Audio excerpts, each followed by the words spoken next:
சட்டப்பேரவை தலைவர் அவர்கள் பதவி நீக்கும் தீர்மானத்தை அனைத்து அண்ணா திராவிட முன்னேற்ற கழகம் சார்பாக ஏற்கனவே கொண்டு வரப்பட்டு அதன் பேரிலே வாக்கெடுப்பு முடிந்திருக்கின்றது. அதில் இந்த விவாதத்தில் கலந்து கொண்டு முதலமைச்சர் பேசுகின்ற பொழுது எதிர்க்கட்சித் தலைவர் ஆளுநர் உரையில் 2 மணி 52 நிமிடம் பேசினார். நாங்கள் பேசுவதற்கு எந்த தடையும் இல்லை என்று ஒரு கருத்தை சொல்லியிருக்கின்றார். அதேபோல் அனைத்து இந்திய அண்ணா திராவிட முன்னேற்ற கழக ஆட்சி இருக்கின்ற பொழுது எதிர்க்கட்சித் தலைவர் பேசுவதற்கு எந்த தடையும் நாங்கள் விதிக்கவில்லை. எங்களுடைய சட்டப்பேரவை தலைவர் அவர்களும் முழு அனுமதி கொடுத்தார். அவர் எவ்வளவு நேரம் பேசினாலும் அதற்கு எந்தவித இடையூறும் செய்யவில்லை. ஆனால்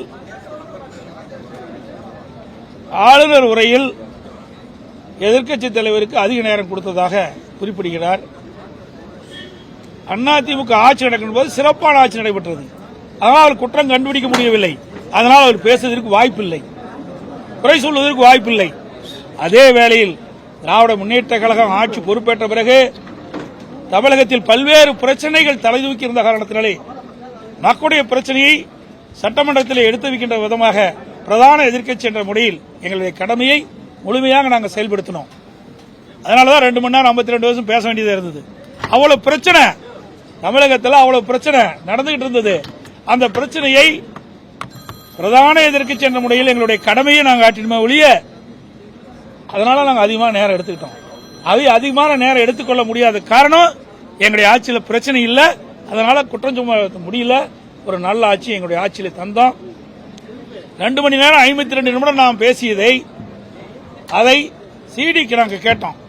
சட்டப்பேரவை தலைவரிடத்திலே எங்களுடைய மூத்த உறுப்பினர்கள் எதிர்க்கட்சி தொண்டர்கள் சென்று எதிர்க்கட்சி தலைவர்கள் ஆளுநர் உரையில் ஆற்றிய அதை சிடியா கொடுங்கன்னு கேட்டோம். அவரும் கொடுத்தார். 2 மணி நேரம் 52 நிமிடத்தில் 1 மணி நேரம் ஆளுங்கட்சியை சேர்ந்த அமைச்சர் பெருமக்கள் பேசினாங்க. மீதி 1 மணி நேரம் 52. அதுல சிடியில் கொடுக்கப்பட்டது வெறும் 46 நிமிடம் பதிவு செய்து கொடுத்தாங்க. அந்த 46 நிமிடத்தில் 44 நிமிடம் மாண்புமிகு முதலமைச்சரும் மாண்புமிகு அமைச்சர் பேசுனது தான் இருக்குது. வெறும் 2 நிமிடம் தான் நான் பேசுனது இருக்குது. அப்படி என்றால் சட்டப்பேரவைத் தலைவர் எப்படி ஒருதலை பட்சமாக நடந்து கொண்டார் என்பதற்கு இதுவே உதாரணம். அதோட இன்றைய தினம் கூட சட்டப்பேரவைத் தலைவர் பதவி நீக்கும் தீர்மானத்தின் மீது நான் பேசுவதை ஒளிபரப்பு செய்யல, நேரலையில் ஒதுக்கீடு செய்யல. ஆனா முதலமைச்சர் பேசுறத ஒளிபரப்பு செய்யறாங்க. இதுதான் ஒருதலை பட்சங்கிறோம். அதோட சட்டப்பேரவைத் தலைவர் அவர்கள் அந்த ஆசனத்தில் அமர்ந்துட்டாவே அவருக்கு என்ன பணியோ அதை செஞ்சுதான் பரவாயில்ல. ஆனா அது மாறாதான் செயல்படுத்திட்டு இருக்காரு என்பதுதான் நாங்க கோடிட்டு காட்டினோம். அது எந்த மறு அறிப்பும் அவர் சொல்லல. ஆகவே ஒரு சட்டப்பேரவைத் தலைவர் ஆளுங்கட்சி எதிர்க்கட்சி என்று பாகுபாடு கொள்ளாமல் 2 தரப்புக்கும் சமமாக நடப்பதுதான் சபாநாயகருக்கு அழகு. அதைத்தான் நாங்கள் வலியுறுத்தி சொன்னோம். ஆனால் இன்றைய தினம் மீண்டும் சட்டப்பேரவைத் தலைவர் வந்த பிறகு எங்களுடைய உறுப்பினர் மூத்த உறுப்பினர் கே.பி. முனுசாமி அவர்கள் பேசுகின்ற பொழுது மீண்டும் பழைய நிலைக்கே போறார். கருமேனியன் நம்பியார் திட்டத்தை பற்றி பேசுறார். அப்ப நான் குறிப்பிடுறோம், அண்ணன் கே.பி. முனுசாமி அவர்கள் அதை பற்றி குறிப்பிடுகின்ற பொழுது அதற்கு மீண்டும் சட்டப்பேரவைத் தலைவர் பதிலளிக்கிறார். நான் தான் குறுக்கிட்டேன்.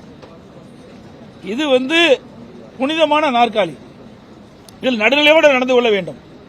இதற்கு அமைச்சர் பதில் சொன்னா பரவாயில்ல, நீங்க பதில் சொல்றது எந்த விதத்தில் சரியா இருக்குன்னு சொன்னா இல்ல நான் அந்த பகுதி சேர்ந்தவன் அந்த தொகுதி சேர்ந்தவன் அப்படின்னு பதில் சொல்றாரு. அப்படி என்றால் அவர் ஆளுங்கட்சி வரிசையில் இருந்து அமர்ந்துதான் சொல்ல முடியுமே ஒழிய அந்த ஆசனத்தில் இருந்து ஒரு எதிர்க்கட்சி உறுப்பினர் பேசுகின்ற பொழுது மறுத்து பேசுவது ஏற்புடையதல்ல. பிளே ஸ்டோர் மற்றும் ஆப் ஸ்டோரில் இருந்து பாலிமர் செயலியை QR கோடு மூலம் பதிவிறக்கம் செய்யுங்கள். செய்திகளை உடனுக்குடன் பெறுங்கள்.